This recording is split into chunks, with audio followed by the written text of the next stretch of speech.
So Q13's Ellen Taylor telling us all about the ferry this morning. And what can you tell us about whale watching and maybe seeing some gray whales out there? I mean, I had no idea. I think a lot of us are in the same boat. Haha, see what I did there? We get wrapped up in the traffic and things like that, and we don't think about the beautiful nature that's around us, especially in terms of whales. Whales are actually in season coming up this weekend, and I've got a naturalist. She's the professional, Justine here, and her job is to work with Clipper Vacations and to bring whales to us. Now, what's something that we might not think about when we think about whales in the Sound? We know about orcas, but what's a type of whale that maybe we haven't expected to see around here? Well, this time of year we also have gray whales that are coming into Puget Sound to feed, and a little bit later in the season we'll also see humpback whales. Like humpback whales, like the big whales. Right, yeah, 50 feet long, about 45 tons. They come here to feed on little fish like herring.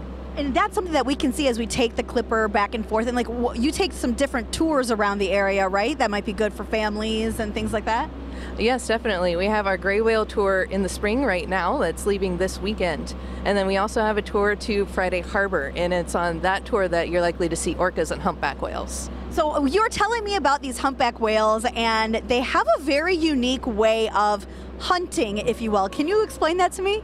Yeah, sometimes we see humpback whales bubble feeding here, and that's when a humpback whale locates a school of fish, and that fish, they'll concentrate it into a ball by blowing bubbles and going in a circle around the fish, and then once the fish recognize the bubbles as like a barrier they can't pass through, so that clumps them together, and then the humpback whale comes up underneath the bubble ring and grabs the fish.